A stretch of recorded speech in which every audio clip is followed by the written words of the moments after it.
السلام علیکم۔ ایک اور سچی اور انوکھی کہانی کے ساتھ حاضر خدمت ہے۔ سنیے گا ضرور، اور لائک اور شیئر کرتے ہی ہمارے چینل سیدہ وائس کو سبسکرائب کر دیں اور ساتھ بیل آئیکن کو دبا کے آل نوٹیفیکیشن ضرور کلک کریں، تبھی آپ کو نوٹیفیکیشنز ملیں گے۔ میں اسے برسوں کے بعد دیکھ کر حیران رہ گیا۔ وہ نثار علی تھا، ایک مخلص انسان، اپنی بیوی اور بیٹی سے بے انتہا پیار کرنے والا۔ اس کی صرف ایک ہی بیٹی تھی، شاداب، جس کو وہ بڑے پیار اور فخر سے گڑیا کہا کرتا، اور وہ تھی بھی گڑیا جیسی، نرم و نازک، خوبصورت۔ نثار علی ہمارے ہی محلے میں رہتا۔ اس کی ایک چھوٹی سی دکان تھی، مجھ سے اچھی خاصی سلام دعا تھی۔ میں کبھی کبھی اس کی دکان پر جا کر اس سے گپ شپ بھی لڑایا کرتا۔ وہ ایک حساس اور درد مند دل رکھنے والا انسان تھا۔ اسے ملک کی سیاست اور حالات پریشان کر دیا کرتے۔ میں نے اسے کہا، بھائی نثار، تم کن چکروں میں پڑے ہوئے ہو؟ تمہارے پریشان ہونے سے اس ملک کے حالات نہیں سدھریں گے۔ اس کے ہاں جب بچی کی پیدائش ہوئی تو وہ بہت خوش ہوا تھا اور افسردہ بھی ہو رہا تھا۔ اس نے مجھے بتایا، جاوید بھائی، اللہ کا شکر ہے کہ اس نے ہمارے گھر ایک خوبصورت سی چاند سی صورت والی بیٹی بھیج دی ہے، لیکن اس کے ساتھ ہی دکھ کی بات یہ ہے کہ اس کی ماں دوسرے بچے کی ماں نہیں بن سکتی۔ اوہ، میں نے گہری سانس لی۔ کیا کوئی مسئلہ ہو گیا ہے؟ ہاں، مسئلہ ہو گیا ہے۔ اب یہ تو ڈاکٹر ہی جانے کیا پیچیدگی ہے، لیکن انہوں نے صاف صاف کہہ دیا ہے اب ایسا نہیں ہو سکے گا۔ چلو کوئی بات نہیں، ایک بچی آ گئی ہے، اس کی بہتر پرورش کرو، اللہ اس کو پورے گھر کے لیے باعث برکت بنا دے۔ ہاں بھائی، اب تو وہی سب کچھ ہے۔ ایک صبح گلی میں اچھا خاصا شور ہو رہا تھا۔ میں پریشان ہو کر باہر آ گیا۔ بہت سے لوگ جمع تھے۔ نثار ان کے درمیان کھڑا رو رہا تھا۔ پتہ چلا کہ رات اس بیچاری کی دکان میں چوری ہو گئی۔ چوروں نے پوری دکان کا صفایا کر دیا تھا۔ نثار بیچارہ تباہ ہو گیا تھا۔ مجھے دیکھ کر وہ جلدی سے میرے پاس آ گیا۔ سن لیا جاوید بھائی میرے ساتھ کیسا ظلم ہوا ہے؟ ہاں نثار، سن لیا۔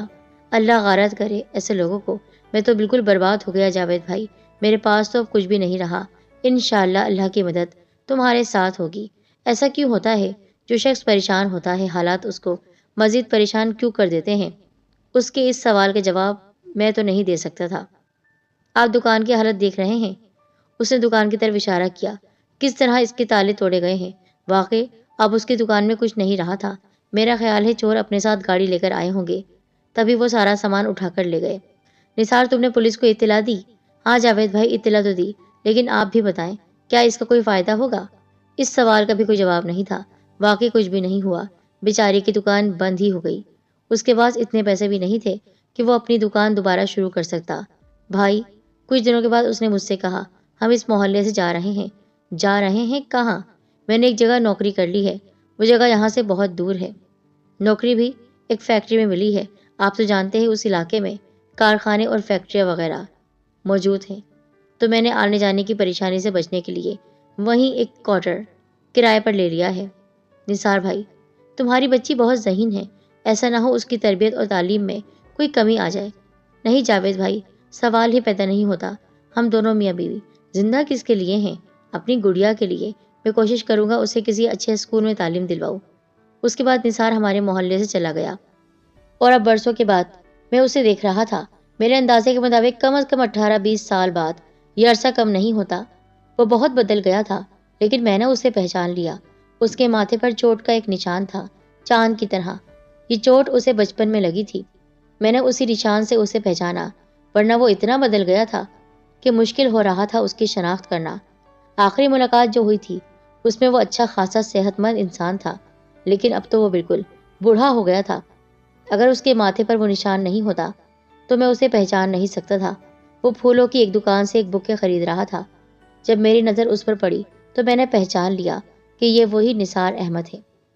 میں نے اس کے شانے پر ہاتھ رکھ دیا۔ نثار، یہ تم ہی ہو نا؟ وہ آنکھیں پھاڑ کر عجیب سی نگاہوں سے مجھے دیکھتا رہا، پھر پہچان کر مجھے گلے لگا کر رو پڑا۔ وہ زور زور سے رو رہا تھا۔ اس کے رونے پر مجھے حیرت ہوئی۔ آؤ کہیں چل کر بیٹھتے ہیں۔ میں نے اس کا ہاتھ تھام لیا۔ میں ذرا یہ بکے لے لوں۔ اس نے پھول والے بکے لے کر پیسے دیے اور میرے پاس آ گیا۔ چلو، ہم سامنے ہی ایک ہوٹل میں آ کر بیٹھ گئے۔ اللہ کی پناہ، ہم کتنے برسوں کے بعد مل رہے ہیں، اس نے کہا۔ میرا خیال ہے یہی کوئی 18-20 برس کے بعد۔ ہاں یار، لیکن تم نے اپنا کیا حال بنا رکھا ہے، تم تو 80 سال کے بوڑھے معلوم ہونے لگے ہو۔ ہاں یار، اس نے ایک گہری سانس لی۔ وقت نے تو نچوڑ کر رکھ دیا ہے۔ یہ بتاؤ، یہ بکے کس کے لیے لے کر جا رہے ہو؟ اپنی بیٹی کے لیے؟ اوہ، کوئی تقریب ہوگی۔ کیسی ہے وہ؟ خیریت تو ہے نا؟ ہاں شاید خیریت سے ہو۔ کیا مطلب؟ جاوید بھائی، میں یہ پھول اس کی قبر کے لیے لے کر جا رہا ہوں۔ کیا کہہ رہے ہو؟ میں شوق میں آ گیا۔ اس کی قبر کے لیے؟ ہاں جاوید بھائی، میری گڑیا مر چکی ہے۔ اتنا کہہ کر وہ دھاڑے مار مار کر رونے لگا۔ اس کو تو رونا ہی تھا۔ گڑیا جیسی بچی، اس کی اکلوتی اولاد، جسے وہ جان سے زیادہ پیار کرتا تھا، اس کو تو رونا ہی تھا۔ گڑیا جیسی بچی، اس کی اکلوتی اولاد، وہ مر چکی تھی۔ کس طرح کیا ہوا ہوگا اس کے ساتھ؟ بے شمار سوالات میرے ذہن میں تھے۔ میں نے اسے پانی کا گلاس دیا۔ پانی پی لینے کے بعد اس کی حالت کو سنبھلی تھی۔ نثار بھائی، تم نے تو یہ خبر سنا کر مجھے صدمہ دے دیا ہے۔ میری سمجھ میں نہیں آتا کہ تم سے کیا کہوں۔ ہاں جاوید بھائی، ہم دونوں میاں بیوی زندہ کہاں ہیں؟ ہم تو جیتے جی مر چکے ہیں۔ لیکن یہ سانحہ ہوا کیسے؟ گڑیا جیسی لڑکی، جس کا آنے والا کل یعنی فیوچر اتنا شاندار تھا، وہ موت کی آغوش میں چلی گئی؟ کیا بیمار تھی وہ؟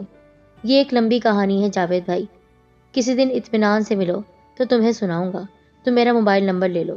ہاں نثار، تم موبائل نمبر بھی دو اور اپنے گھر کا پتہ۔ میں تمہارے گھر ضرور آؤں گا۔ جی بالکل۔ اس نے موبائل نمبر اور ایڈریس مجھے لکھوا دیا۔ اچھا بھائی، اجازت دو، مجھے دیر ہو رہی ہے۔ مجھے گڑیا کے پاس جانا ہے، وہ میرا انتظار کر رہی ہے۔ یہ کہتے ہوئے اس کی آنکھوں میں آنسو آ گئے۔ میں ایسے باپ کو کیا تسلی دے سکتا تھا؟ اس بیچارے کے پاس تو کچھ بھی نہیں تھا۔ پھر کئی دنوں کے بعد میں اس کے گھر پہنچ گیا۔ ایک چھوٹا سا کوارٹر تھا۔ ایسا لگ رہا تھا کہ در و دیوار رو رہے ہیں اس کے گھر کے۔ سب کچھ اداس تھا۔ میں فون کر کے گیا تھا، وہ گھر پر ہی تھا۔ وہ مجھے اپنی بیٹھک میں لے آیا۔ چھوٹا سا کمرہ، معمولی سا فرنیچر، خالی خالی پن کا احساس۔ اس کمرے کی دیواروں پر گڑیا کی بہت سی تصویریں تھیں۔ اس نے بتایا، میں نے سب ہٹا دی ہیں۔ میری بیوی جب بھی اس کمرے سے آتی، اس کی حالت بری ہو جاتی ہے۔ یہ تم نے اچھا کیا۔ زخموں کو جتنا کرے دیں، وہ اتنے ہی ہرے رہتے ہیں۔ اتنی دیر میں اس کی بیوی بھی کمرے میں آ گئی۔ نثار نے شاید اسے میری آمد کے بارے میں بتا دیا ہوگا۔ وہ بھی نثار سے کچھ مختلف نہیں تھی۔ وقت سے پہلے بوڑھے ہو چکے تھے دونوں۔ ان کے چہرے پر دکھوں کے بہت گہرے سائے منڈلا رہے تھے۔ وہ میرے سامنے ایک کرسی پر بیٹھ گئی۔ مجھے اس سے تعزیت کرنی تھی، یہی میں نے سوچا تھا، لیکن ایسی ٹوٹی ہوئی عورت سے بھلا کیا تعزیت کرتا، جس کا سب کچھ ٹوٹ چکا ہو، برباد ہو چکا ہو۔ پوری دنیا ان کی اجڑ چکی تھی۔ اس کو تعزیت کہاں کہہ سکتے ہیں؟ پھر بھی میں نے 2-4 جملے بمشکل ادا کیے۔ وہ روتی رہی، پھر اٹھ کر اندر چلی گئی۔ نثار بھی مجھ سے اجازت لے کر اندر چلا گیا۔ وہ اسے چپ کرانے گیا تھا۔ کچھ دیر کے بعد واپس آیا تو ایسا لگا جیسے اندر جا کر خود بھی روتا رہا ہو، اور اب منہ دھو کر میرے پاس آ گیا تھا۔ جاوید بھائی، میری گڑیا بہت اچھی تھی، بہت پیاری اور بہت ذہین۔ ہم دونوں اس کو دیکھ دیکھ کر جیتے تھے، کیونکہ اس کے علاوہ ہمارا کوئی بھی نہیں تھا۔ ہاں بھائی، میں جانتا ہوں، بچپن ہی سے اندازہ ہو گیا تھا کہ اسے آگے چل کر کچھ نہ کچھ ضرور بننا ہے۔ وہ جس اسکول میں پڑھتی تھی، اس اسکول میں بھی اس کی دھوم مچی ہوئی تھی۔ ساری ٹیچرز اس سے خوش رہا کرتی۔ میں نے شاید یہ بتایا تھا کہ میں نے اسے ایک مہنگے اسکول میں داخلہ دلوایا۔ ہاں، یہ تم نے بتایا تھا۔ اس اسکول میں امیروں کے بچے آیا کرتے، بڑی بڑی گاڑیوں میں، اور جو ویگن میں آتے تھے وہ بھی اچھے علاقوں سے آتے تھے۔ ان کی حالت حقیقتاً مجھ سے بہت بہتر ہوگی، لیکن میں نے گڑیا کو سمجھایا، دیکھو بیٹا، تم کسی بھی حال میں احساس کمتری میں مبتلا نہیں ہونا۔ یہ ٹھیک ہے کہ تمہارے باپ کے پاس پیسہ نہیں ہے، لیکن وہ تم سے بہت محبت کرتا ہے۔ تم اپنی ذہانت سے اسکول والوں پر چھا جانا، پھر سب تمہاری قدر کریں گے، چاہے تمہارے پاس کچھ ہو یا نہ ہو۔ میں اس لٹے ہوئے انسان کی باتیں سن رہا تھا۔ کتنا گہرا کرب تھا اس کی باتوں میں۔ اس نے جس کو یہ سب کہا تھا، وہ اب منو مٹی کے نیچے سو رہی تھی۔ کیا زندگی ہے اور کیا زندگی کے کھیل ہیں۔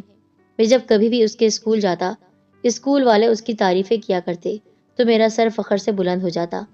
عمر بھر کا احساس محرومی ذرا سی دیر میں ختم ہو جاتا۔ اس دوران اس کی بیوی ہمارے لیے چائے لے آئی تھی۔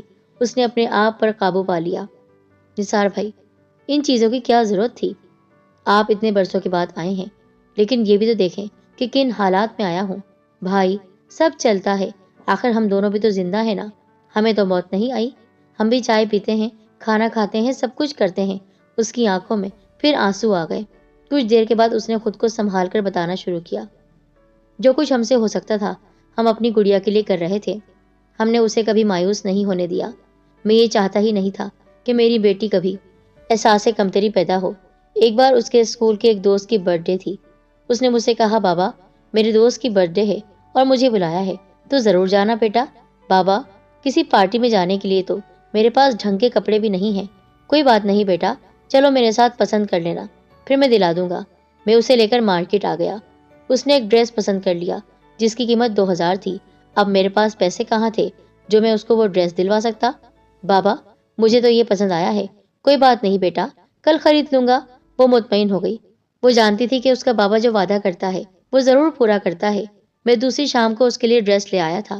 میری بیوی کو معلوم تھا کہ میرے پاس پیسے بالکل بھی نہیں ہیں اور میں کسی سے قرض بھی نہیں لے سکتا، اس لیے وہ میرے پیچھے پڑ گئی۔ بتائیں نا، آپ کے پاس پیسے کہاں سے آئے؟ ارے بھائی، میں نے اپنے کسی دوست سے لے لیے تھے۔ میں نے بہانہ بنایا، میں مان ہی نہیں سکتی۔ وہ کیوں؟ اس لیے کہ آپ کو قرض لینے کی عادت ہی نہیں ہے۔ بہرحال میں نے اسے بتا دیا کہ میں نے اپنا خون بیچا تھا۔ وہ یہ سن کر سکتے میں آ گئی۔ کیا کہہ رہے ہیں آپ نے گڑیا کے سوٹ کے لیے اپنا خون بیچ دیا؟ ارے بابا، اس میں ایسی کون سی بات ہو گئی؟ ویسے بھی ڈاکٹر حضرات کہتے ہیں کہ 6 مہینے میں ایک بار خون ضرور نکلوانا چاہیے۔ نثار بھائی، تم نے تو کمال کر دیا۔ اس کی داستان سن کر دل پر اثر ہونے لگا تھا۔ ارے جاوید بھائی، اولاد کے لیے سب کچھ کرنا پڑتا ہے، اور وہ تو ہماری امیدوں کا دیا تھی۔ اس کے لیے نہیں کرتا تو پھر کس کے لیے کرتا؟ تم نے اسے بتایا تھا؟ میرا مطلب ہے اپنی بیٹی کو۔ ارے نہیں، اگر اسے بتاتا تو وہ ہنگامہ کھڑا کر دیتی اور شاید پارٹی میں نہیں جاتی، اور میں یہ نہیں برداشت کر سکتا تھا۔ اس چھوٹے سے گھر میں اس بیچاری کے لیے خوشیاں ہی کتنی تھی، بس دکھ ہی دکھ تھے۔ مفلسی تھی، ایک لمحے کی خوشی مل رہی تھی، تو میں کیسے گزارا کرتا کہ وہ اس خوشی سے محروم رہے؟ نثار بھائی، تم نے اپنے آپ کو ایک عظیم باپ ثابت کر دیا ہے۔ میرا خیال ہے بھائی کہ دنیا کا ہر باپ ایسا ہی ہوتا ہے۔ ہاں شاید ایسا ہی ہو۔ اس کے بعد یہ ہوا کہ وہ بہت کامیابی سے آگے بڑھتی چلی گئی۔ بچپن ہی سے اس کا ایک شوق تھا ڈاکٹر بننے کا۔ وہ مجھ سے کہا کرتی، بابا جب میں ڈاکٹر بنوں گی نا تو پھر آپ کا علاج کروں گی، لیکن بیٹا میں تو بیمار نہیں ہوں کہ میرا علاج کرو۔ او ہو، آپ سمجھ نہیں رہے ہیں، میرا مطلب ہے کہ جب آپ بیمار ہوں گے تو آپ کا علاج کروں گی۔ اچھا بیٹا، پھر تو تمہارے لیے بیمار ہونا پڑے گا۔ ہم اس قسم کی باتیں کیا کرتے۔ بہرحال زندگی مفلسی کے باوجود، غربت کے باوجود بہت خوبصورت گزر رہی تھی۔ میری بیٹی وجہ تھی اس کی۔ پھر یہ ہوا کہ گڑیا نے بہت ہی شاندار کامیابی حاصل کی۔ میٹرک میں فرسٹ آئی تھی۔ صوبے بھر میں اس کی تیسری پوزیشن تھی۔ جاوید بھائی، کیا آپ ہماری خوشیوں کا اندازہ کر سکتے ہیں؟ وہ آہستہ آہستہ اپنی منزل کی طرف بڑھ رہی تھی، ڈاکٹر بننے کی منزل کی طرف۔ یعنی گڑیا نے پری میڈیکل گروپ لے لیا ہوگا۔ جی ہاں، یہی اس کی خواہش تھی، اور اس کو پورا کرنے کے لیے وہ رات دن محنت کیا کرتی۔ اس طرح اس نے انٹر میں بھی کامیابی حاصل کی۔ اچھے سے اچھے میڈیکل کالج میں اس کا داخلہ ہو سکتا تھا، اور ہوا بھی یہی۔ اس کو شہر کے سب سے اچھے میڈیکل کالج میں داخلہ مل گیا۔ اس وقت نثار کا چہرہ دمک اٹھا، جیسے وہ گڑیا ابھی اس کے سامنے ہی ہو، میڈیکل کالج میں داخلے کی خوشخبری لے کر باپ کے پاس آئی ہو۔ اس نے یہ خوشخبری دینے کے ساتھ یہ بھی بتایا کہ 1,20,000 کا خرچہ ہے، ایڈمیشن کے لیے درکار ہے۔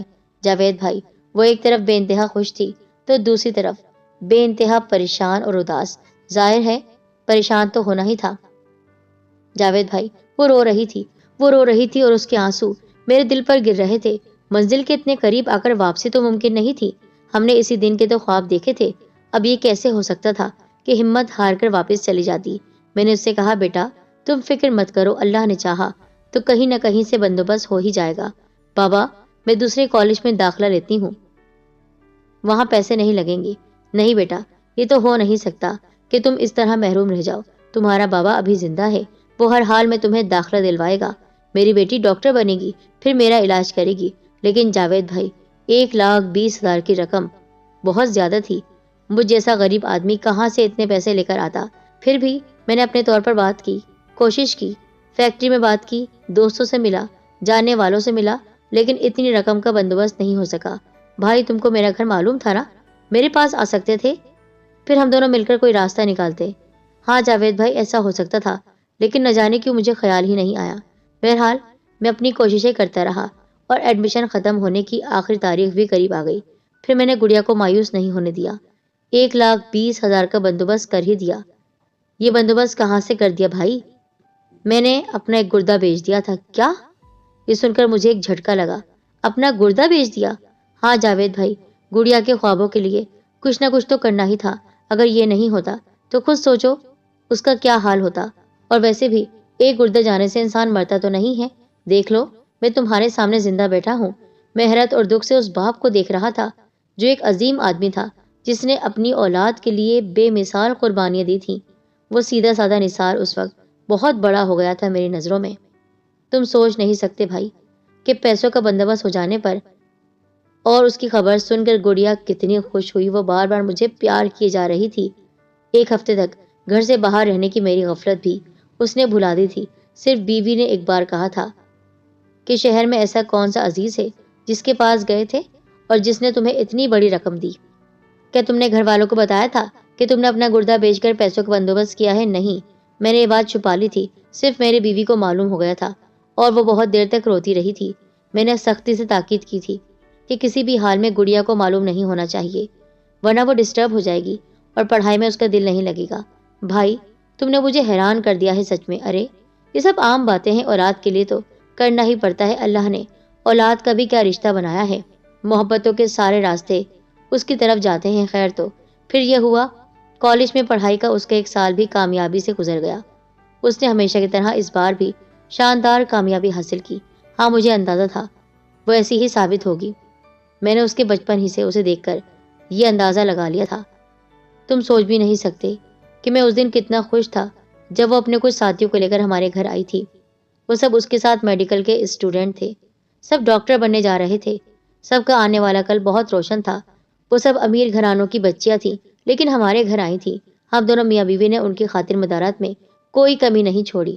ہاں نثار بھائی، مجھے اندازہ ہے تم نے ان مہمانوں کے لیے کیا کچھ کیا ہوگا۔ اس کے بعد یہ ہوا کہ میں فیکٹری میں اوور ٹائم کرنے لگا تاکہ زیادہ سے زیادہ پیسے کما کر لا سکوں اور گڑیا کے اخراجات پورے کر سکوں۔ تم تو جانتے ہو میڈیکل میں ہر بڑھتا ہوا سال پچھلے سال سے زیادہ خرچ لے کر آیا کرتا ہے۔ دنیا بھر کی چیزیں لانی پڑتی ہیں۔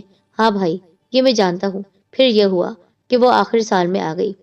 اس دن اس کے تیسرے سال کا رزلٹ تھا۔ اس نے کہا وہ اس سال بھی ہمیشہ کی طرح کامیابی حاصل کر لے گی۔ اس کے بعد پھر چوتھا سال، پھر پریشانیاں ختم۔ لیکن جاوید بھائی، پریشانیاں تو ختم نہیں ہوئی، وہ خود ختم ہو گئی۔ لیکن کیسے؟ میں چیخ اٹھا۔ وہ کیسے مر گئی؟ اس نے خودکشی کر لی تھی جاوید بھائی۔ کیا؟ خودکشی؟